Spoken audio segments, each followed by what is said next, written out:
And now, get ready for the podcast no one saw coming. It's 4 Phonies Talking Titans. With hosts Ronte, Corey, Ricky, and last but not least, Tori.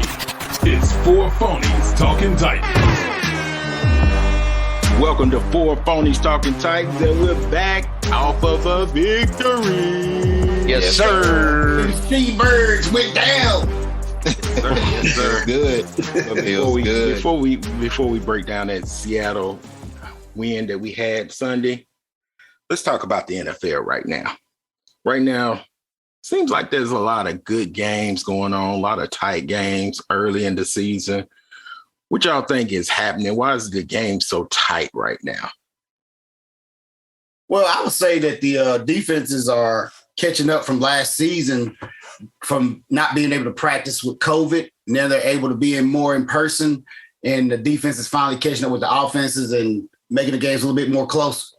Good point. Ricky? Well, yeah, I mean, I don't know. I just think the parity across the league, you know, that's why they say they created the salary cap and all this stuff. So, you know, to create that type of parity. And plus, you got these old heads, these veteran quarterbacks still playing at a high level, and you got these young quarterbacks coming in, you know, Mahomes, and I don't know if you consider, you know, still that young, but, you know, you kind of got parity across the board with some of these quarterbacks as well. And some storylines with Stafford, you know, players that have played for other teams for a long time now at a new team with new talent around them. Those guys seem to be re-energized. Man, these games, these primetime games have really been entertaining. Mm-hmm. Yeah. Really been entertaining. They have been entertaining. What about Kyler Murray? Ugh. Oh, I forgot. He just drilled us. Yeah, but he's still doing his thing. Yeah, he got somebody else last week, so he's it wasn't a fluke thing for just us guys. So we talked about, I think, Tori, you had the NFC West. That was your division that you broke down. That's right. Man, they got 3 teams 2-0 right now. I know it's early, but they got 3 teams 2-0, and Seattle sitting there 1-1. So, man, that division right there going to be rough coming up. It's going to be tight to the finish. I can't remember exactly, but I believe I didn't have a separation of 3 games between the top 3 teams. You know, and the 4th place team is going to have a winning record too. I had all teams having a winning record at the end of the season. That's how tight that division is going to be. Yeah. Probably come down to like win and losses within the division. True. You know, on whether 2 or 3 teams make it. Yeah, man. Yeah, they could have. You never know with injuries. You never know how teams will recover from it. Right. You know, so true. It's a long season. But Ricky, you did make a good point. They could have 3 teams in the playoffs this year because of that extra team. Yeah, extra team. That's true. Yeah, that could happen. So other than those teams are undefeated. Of course, Tampa Bay's undefeated, the defending Super Bowl champ. But there's a couple of teams, 3 teams, the Panthers, the Broncos, and the Raiders are 2-0. Which one of those teams is surprising to you that they're 2-0 right now? Man, I'll chime in on that. The Raiders, I've had such a good time watching them play. The 2 games that I've seen them play on TV, just playing at a high level. And you know, we hear the naysayers about Gruden, and Gruden's not going to do this. I don't necessarily like or dislike Gruden, but it's early. But I've got to give him some credit with how Carr is playing and that offense. He's playing out of his mind. The defense, I mean, it seems like they're really playing hard for each other and the coach and themselves. I guess. That was the key for them. True. They offense actually did play good last year. They gave up a whole bunch of points on defense. Yeah. So I think I'm more shocked with the Broncos myself. Man, I think Teddy's in the right situation. Carolina wasn't his fit. Don't think him and the coach really clicked, because they say the coach is more of has a college atmosphere. And there was a few things Teddy aired out that the coach did not go over last year as far as like the 2-minute drill they never practiced. But, he went out there and he won the job, and he's got him 2-0. And I saw him the first week, and he looked good. And he looked like Teddy Bridgewater that came out of college that everybody expected. Yeah, Teddy's arm is still live. He was zipping that ball out there to where it needed to go. Receivers were making plays, and Teddy can run when he needs to buy more time. I think the more time we get away from that horrific injury he suffered, without him suffering another of the same type, it seems like the better and more confident, the more in control he is. Yep. I'll take it. Not bad, but I'll take that third one. This 2-0 that you mentioned. The Panthers.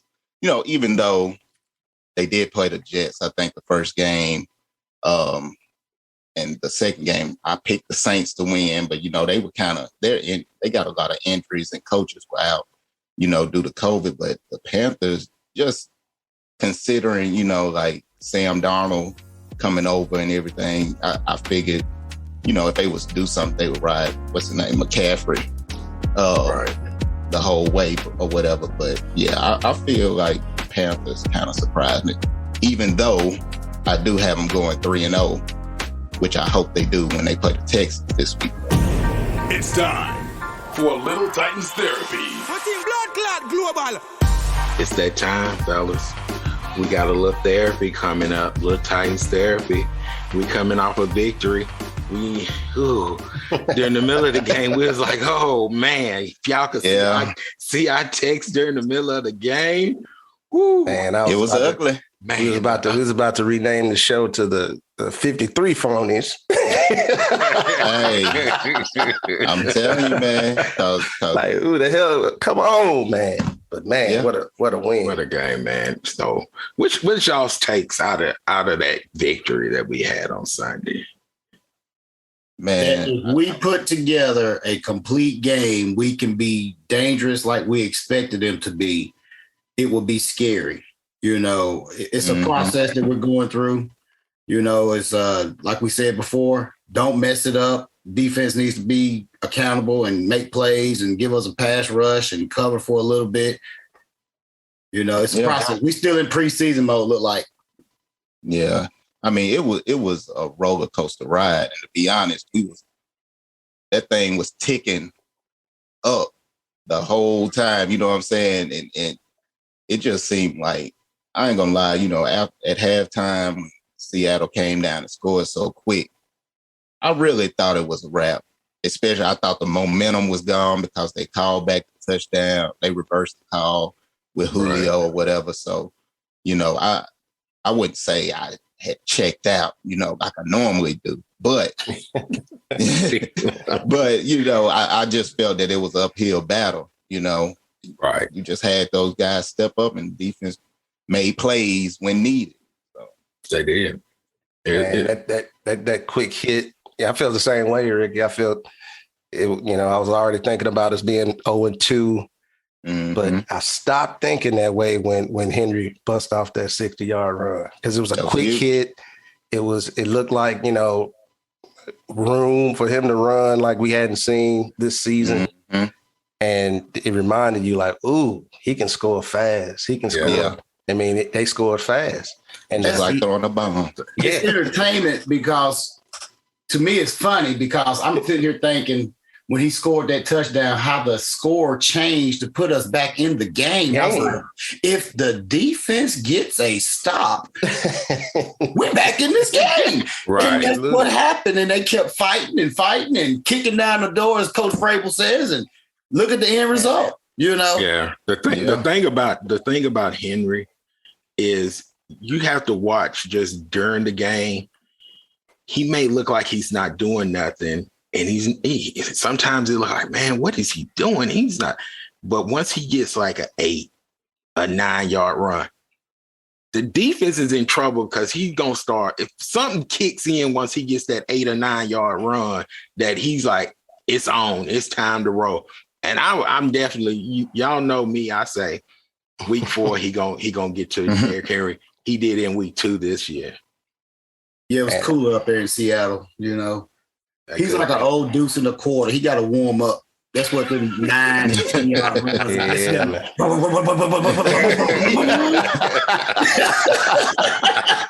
And he's gone. Hey, oh man! gallon of gas don't get you fired. Them deuce in the quarters, though. Right. Speaking of warming up, how about the OC over the game? He did. He absolutely did. He definitely got into a groove calling plays. He got into a groove, and he trusts Tannehill. Okay, you got to throw it out there. You got to open it up for Henry. And that's what Tannehill did. And another thing I text y'all about Tannehill, he can make a mistake, but he puts that out of his head and he's going to sling it the next play. Next play he's in, he's going to still try to fit it in somewhere. He don't live on those. You're right. He got a short memory when it comes to that. And his toughness. I think that's what has surprised me the most, man, because he'll take a hit. And he really don't get scared. You know how some of them quarterbacks, when they get hit a couple times, man, they duck it. I think you're used to our past like 3 or 4 quarterbacks before him where they take a hit and they're limping off the field. And we compared them to McNair, which isn't fair. No. And they was getting out because they got a hangnail. But I'm scared for Tannehill every time he takes a hit. I'm like, oh, please don't take that hit. Please. Man, I've never seen him get in that habit of starting to look at the line coming instead of looking through his going through his progressions. Mm-hmm. Yeah. Some of our last quarterbacks, once they've got touched a couple of times, they stopped looking at the receivers. they were holding the ball in the pocket, looking around. Right. Let me go down. Right. He's down that barrel, man. And Corey, you mentioned the OC. I'm gonna mention the DC.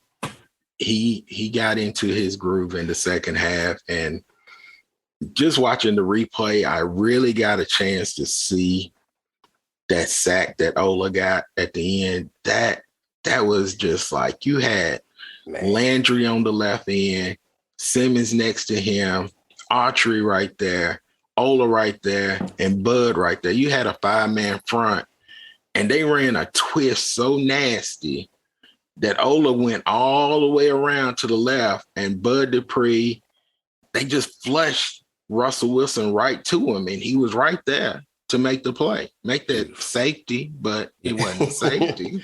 So, man, I shouts out to the DC, man. He got into a groove. I like that. Man, you take away those big plays and the busted coverage in the second half, and they really played flawless.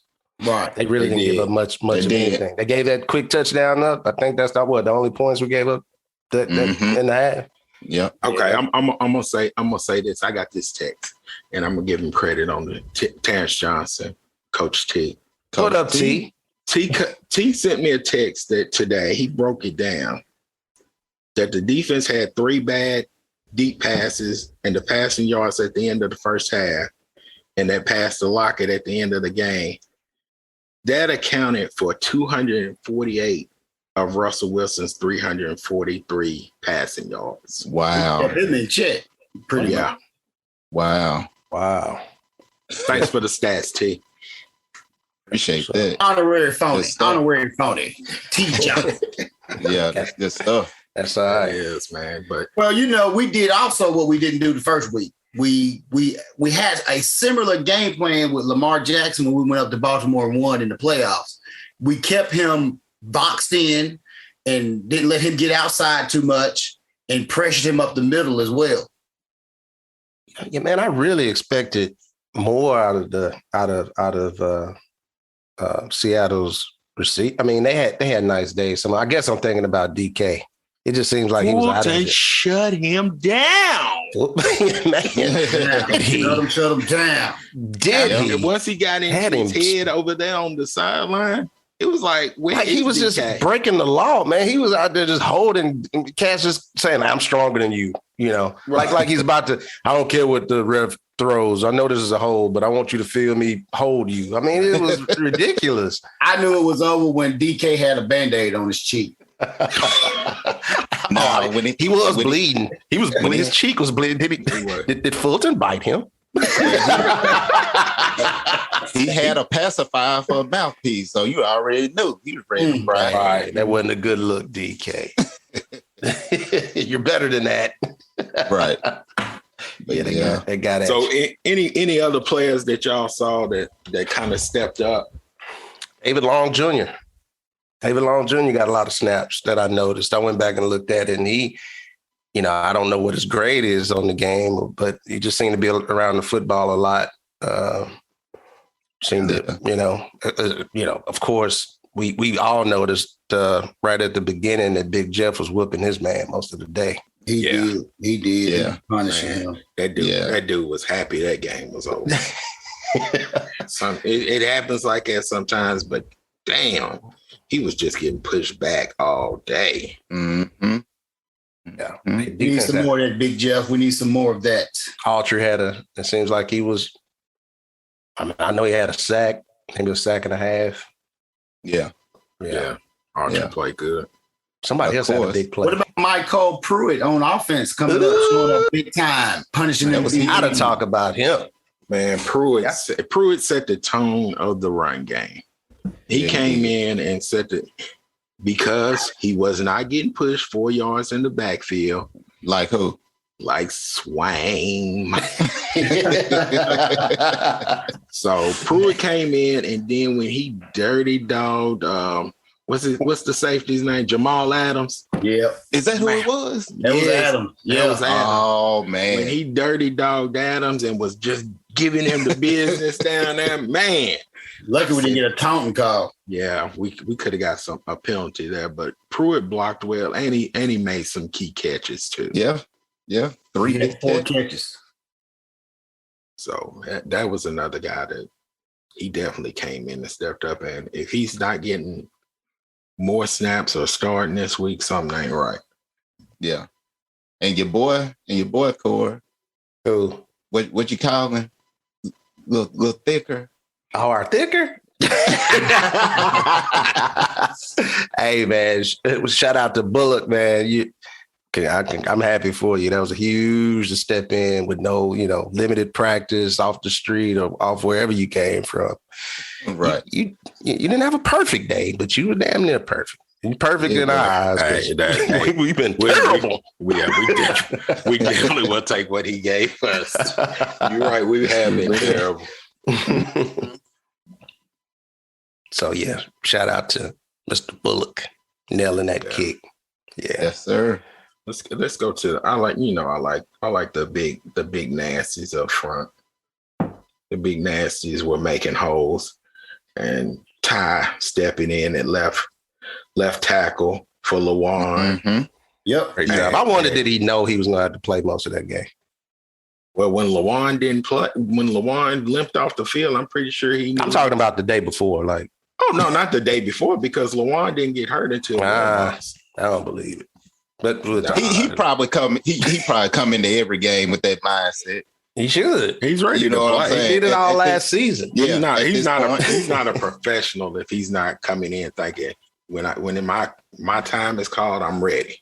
Because he already know what. Well, we found out somebody wasn't ready when their time was called, and he got released at McDougal. Frugal I hate McDougal. that for him. He had a great preseason. Frugal McDougal. Did he? I thought we just picked him up late. Did he? It was one of those. It wasn't him in the preseason games, or somebody with two names. That's who I'm thinking about. He had a hyphenated. Yeah. I'm thinking about the guy with a hyphenated name that was all around the ball in preseason. Yeah, no, that McDougal. I think we picked him up late. Yeah, and what was his feet, Ricky? Heavy. That man has cement in his cleats out there, boy. You feel like me running out there. This is Ricky, fresh off his low time of a 4.7. He's talking about these guys is feet having cement in them. Ain't that something?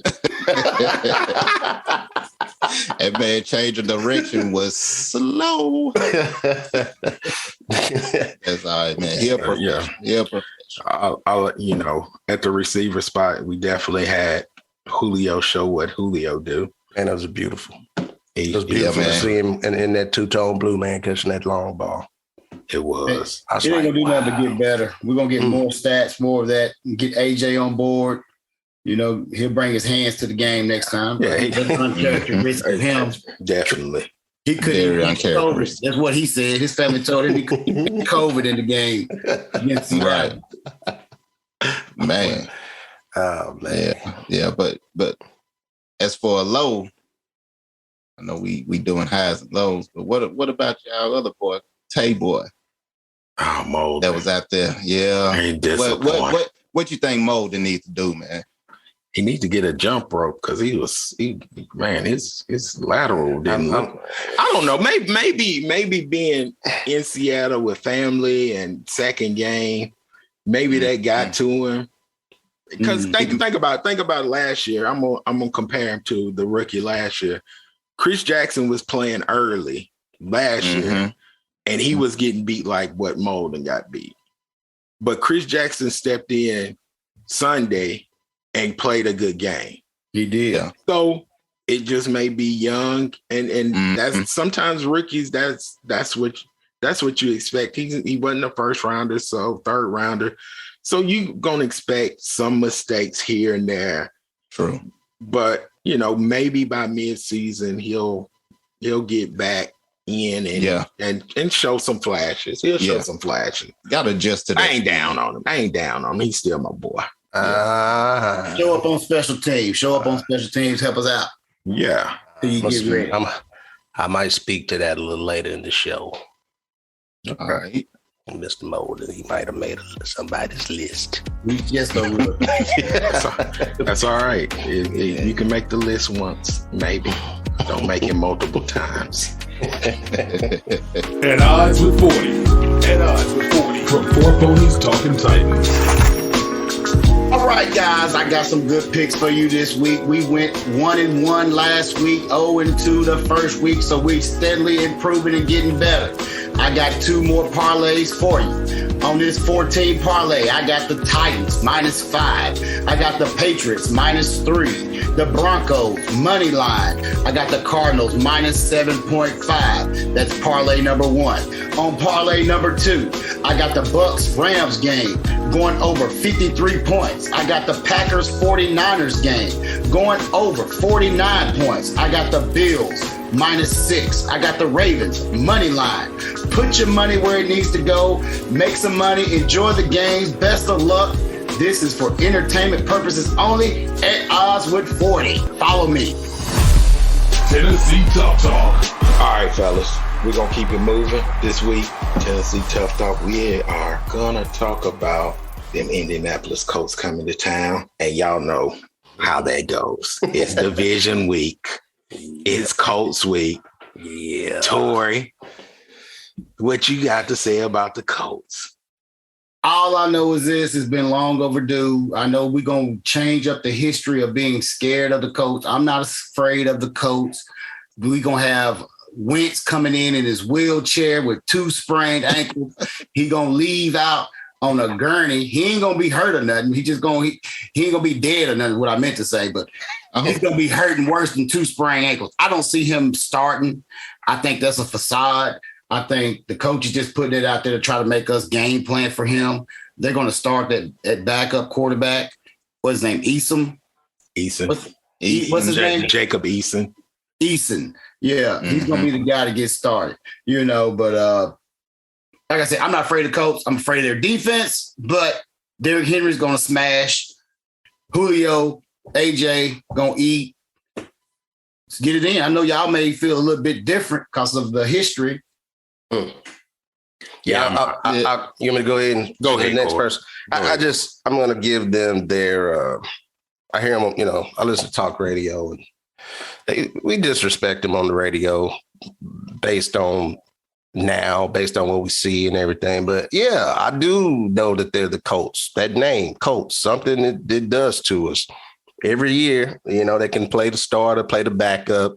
They can run the ball, throw the ball out of the back. Throw the ball to the back all game until I see us stop some of that stuff. Then I'm hopeful. I'm confident, but I'm gonna be cautious in this game because we just have a way of letting everybody down, especially at home, man. Damn, the Colts always come here and do something to us. So we barely win. It's not like we just dominate them. Speaking of home, you said at home, Corey. How have we been the last couple of years at home? Have we been? We've been pretty decent at home. Man, I don't know. It seems like we make just in general. I think seems like we let down more than we. I think we play better on the road than we do at home. Okay, that's what I think. That's what I was thinking, that we play better on the road. But yeah, okay. I got a theory to that too. What's your theory? Throw it out there now. The theory is, Mike Vrabel, when he travels, he likes to arrive at the location at the same time as local time. So it's normally Saturday about 4:30. He did that same thing when they went over to London. So if we're going to Jacksonville, we'll be in Jacksonville at 4:30 Jacksonville time. So the guys have a routine. They like that consistency. So they don't have a lot of idle time. It's set. And then I think we're more focused away. I definitely think you're more focused away just by a lot of distractions at home. A lot of distractions. You're dealing with, trying to get tickets for people, put them on wheel call, and you might have that kind of stuff in your mind, like who's coming to the game, who's sitting beside my girl, yeah, who's sitting beside my other girl, who going the weekend tonight? Yeah, weekend, Willie B's, Minerva. There's a lot of that, man. Yeah, man. We ain't gonna have that this week. We gonna be focused. We gonna be focused. So, Rick, what's your thoughts on the Colts coming up? Man, I'm confident but cautious, kind of like Corey. I am. I think I looked up the stat. I think Frank Reich is 4-2 against Vrabel. So Vrabel is 2-4 against the Colts. So, it's just one of those things to where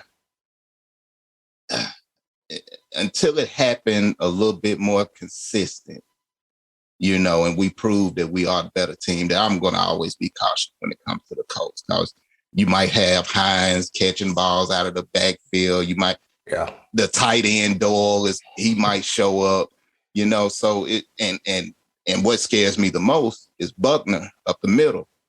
Our offensive line, they looked good last week, but they still gelling together. So that's one of the things that really concern me the most, I think, Buckner, and making sure we keep Tannehill straight up. But, aside from that, I do feel that we will win. And I feel like we can get pressure, even though they have a real good offensive line. I still feel like that pressure will come. You know what I'm saying? So, right. Yeah. And speaking of that, I like the matchup I'm definitely going to be watching is Big Jeff against Quentin in the middle. Yeah. Man, those have been some good battles, and I think on Sunday that's going to be some good battles. And to see all that preseason injury stuff about Wentz and wasn't it Quentin? Yeah, they faked that.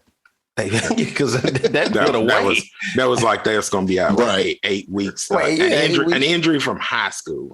Come on, they 5 to 12 weeks. Yeah, they faked all of that. That was just so they didn't. I will say preseason. I will say from what I've seen of Wentz that I think I said in our predictions that matching him up with Frank Reich would be a good thing for him and his career and his comeback on a new team. I still believe that, and seeing him run the offense, and he played pretty decent, pretty effective. I think he'll play against us. Yeah, that's familiarity there. Yeah, he'll start. He won't be out there long. We've been known not to touch the quarterback the whole game. So I just I'm ready for them to make me eat those words. They're going to make you eat those words. I'll gladly eat them. We're gonna touch him and touch him often. I wanted to get to the point like it was for them when they played the Titans a few years ago. It's like, when Andrew Luck was there, I want us to have a Luck type of control over the Colts. Like, did Andrew Luck? Did we ever beat Andrew Luck? Yeah, we lost like maybe once out of 10 times or something. we started the beginning of his injuries. I'm not saying we didn't. Yeah, we injured Luck. Yeah, we kind of went on a streak where we wasn't beating the Colts. But let's talk about more recent. Last year we beat the Colts 45-26. Yeah, that was a dominating. Did we split with them? We split. Yes. They beat us the first game. We beat them the second game because it was like we played like Thursday night. It was Thursday night. It was like the games were like 2 weeks apart or something like that. I think AJ went off too. I think AJ went off one of them games. Right. Yeah. So I'm not afraid of the coach. Y'all be afraid. Not afraid. Just cautious. You're not confident. You're not confident. I'm confident. I'm confident we're gonna win. So since we confident we're gonna win, we got what we need to do to pull this victory out. What do we need to do? One thing we need to do is kind of get back to our old ways, like last year being top in the red zone. You know, last week was great, kicking all those field goals, but hey, we need 6 when we get in the red zone. Just get back in that habit of scoring 6 when we get in the red zone, and once again, eliminating the big plays. I don't know how many big play guys they have. I think they have a receiver, Pittman. They got Pittman. They got the Taylor guy, Jonathan Taylor, out of the backfield. He's a big player. Yeah. He can take it to the house at any time. Yeah. So I got one.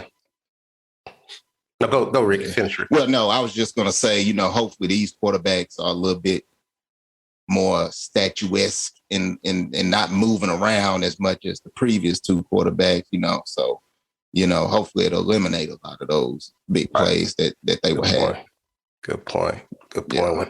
If I have a wish list of something that we could do is get back to the dominating D-line presence we had 2 years ago when we made that AFC Championship run. If you think about how many times 4th and inches, somebody go for it and we stop them, penetrate that line. I think that was Big Jeff's rookie year. We still had Jarrell Casey. And they would just, and then you get to the point where you like, what? Y'all going for it? Yeah, okay. Okay, go ahead, line up and see what happened. And we were stopping all. That was stout. Man, we were winning games. I think with the Chargers, we won off like that that year. I think the Chargers went for man. So Ravens. Yeah, man. Yeah, think about it. We were stout up front. Nobody really ran that ball up the middle for like 1 or 2 yards when they needed it. It's like if we had to stop it, we'd stop it. Right. So it'd be nice to see those guys get back to that level. It'd have been, well, I ain't gonna say interesting, but if teams would have ran off tackle instead of running, they was testing Big Jeff and he passed. He passed it. Yeah, man. Remember that's when we first think about I think was that David Long's rookie year? Remember he made a big play in Baltimore? No, I want to say Evans was coming through like Evans was filling those gaps like you know what? Corey's right. Long was playing. Long was playing because Jayon got hurt. Sure, Jayon got hurt, and I just remember him he made a big play. Yeah, he was big time. He was in the Baltimore game. He was all over the field. Yeah. Mm-hmm. So man, maybe we can. And we hadn't talked a lot about Christian Fulton. Oh, you know what? You talking about the D line.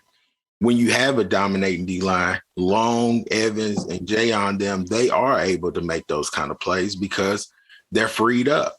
Yep. Mm-hmm. Yep. It's true. Yeah. So. What is your next point? I was talking about I don't know if we hadn't talked about Christian Fulton's presence. What he, we did. We spoke to it a little bit, but he's looking like might be the real deal. So the more we see that kind of play out of him, the more that frees up other people, setting him on that island. Go ahead and give him more and more of that. And that it allows that the rest of the defense to do some more aggressive things that it should be good for us. Let's go Titans. Cut it out. So, Tor, what's yours? You got a key. I thought I already mentioned it. Did you?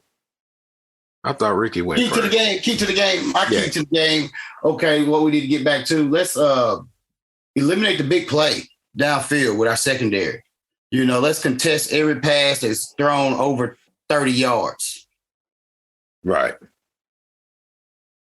And keep that pressure with our defense. Offense, don't give up any sacks. Open up them holes for Derrick Henry. Let's stop him from getting hit in the backfield, occasionally for a loss of 2 or 3 yards where he can't get going. Keep Tannehill clean. Give him time to throw to AJ and Julio. Definitely. I wonder how much of that, these plays frustrate us to watch when Henry gets the ball and doesn't get anywhere. But how much of that is necessary to wear on the D-line or necessary to set up something that is going to work in the fourth quarter? It is. It is. It's frustrating to watch it, but the frustrating part is not that when you get 2-3 yards, okay, you get 2-3. I'm right with you. The frustrating part is when you see the lineman back there with him when he's getting the ball handed to him. That's the frustrating part. Losing 3 yards or further down. Yeah, that's not good. Because the line is back there in his lap. So that's the frustrating part. Yeah, because you even think about that run he had the other day that when he reversed field, man, that side, they penetrated that side he was supposed to go. But when he reversed it, nobody was over there. Yeah, and the left, it collapsed they side down. So it was wide open over there. Yeah. Yeah. So I guess my key is feed Henry. Feed Henry. Throw it to AJ. Throw it to Julio. Just take what they give us. Take what they give us. If they give it to us underneath, they want to stop the big play up to over top. Take it. Take what they give us. And OC, get in your groove. Get in your groove again. Don't mess it up. Don't mess it up. Don't F it up. We'll have more phonies right after this. And we're back with 4 phonies. This is a little something we call pat yourself on the back. Because you have predicted something that you saw coming. And I'm gonna start off patting myself on the back with Christian Fulton. I said it early. I felt he was gonna have a good year this year. He's a dog out there. I remember him at LSU, opposite of Stingley when they went at him. He took on the challenge and he passed. And he passed last week. I just need him to keep on passing. Have a passing grade each week. Be a dog out there. I'm patting myself on the back. Nice. Dory. Man, I got patting myself on the back because nobody else is going to do it. We made our preseason picks coming to this season. We had 4 games to choose. I went for it, though. All my teams won. I'm going to pat myself on the back. Bring your playbook. Fellas, first time for that Bring Your Playbook. And I got a few names. It was a great win, but we got to talk about it. We got to talk about a few names. We can always improve. First name on the list I'm going to say is AJ Brown. My guy. We love you, man. Mississippi made, man. But I think and you said your family know, we can't have those drops, man. And I know you don't want those drops. I'm not going to make you come in with your playbook, but just, hit me up, man. We're going to nip that in the bud, make sure that's not a get into your head kind of thing. But you've earned a pass right now. So we're going to move on to the next one. We're going to move on to the next guy on the list. He hadn't earned that pass yet. His name is Elijah Molden. Elijah, we've talked pretty great about Elijah Molden, but we got it the second week in a row, man, that the receiver has got by you and hit a big play on you. So we got to figure out what it is. Is it foot speed? Is it technique? Are you thinking you got help over the top that never comes? So let's sit down and talk about that, because we just might make you a special teams guy or a guy that mirrors the quarterback or something. We may have to change it up. So Elijah, bring your playbook. We need to talk. Last on the list is the entire kickoff receiving team, including Chester Rogers. Chester, I think you did a great job fielding the ball and trying to get what you can, but sometimes fair catches are good. We get the ball on the 25 if you fair catch. Don't bring the ball out if you're that deep. And I know you're just trying to make a play. So just be mindful of that. Bring your playbook. But the rest of you guys on that unit, man, we got to learn. We got to figure out who to block who, because I looked at a couple of kickoff returns and nobody really blocked anybody. You just left your guy out there to dry. And he's running sideline to sideline a lot of times, just trying to get what he can get. So let's get better as a unit there. There's always room for improvement. I got room to improve, and you do too. Bring your playbook, fellas. That's all I got. Well, fellas, that's all for today. And guys, guess what we're going to try to do? If you follow us on Facebook, we're going to try to go live after the game. Check us out. Check out the Phonies. We're going to be Zooming, Facebook Living, and we're going to be analyzing the game. Hopefully, we're happy. We're going to be 4 Phonies out. Yeah. Tighten up. 4 Phonies Podcast, executive produced by 4 Phonies. Sound design and engineering, Wavesync Media. Music by Motion Array. 4 Phonies Talking Titans.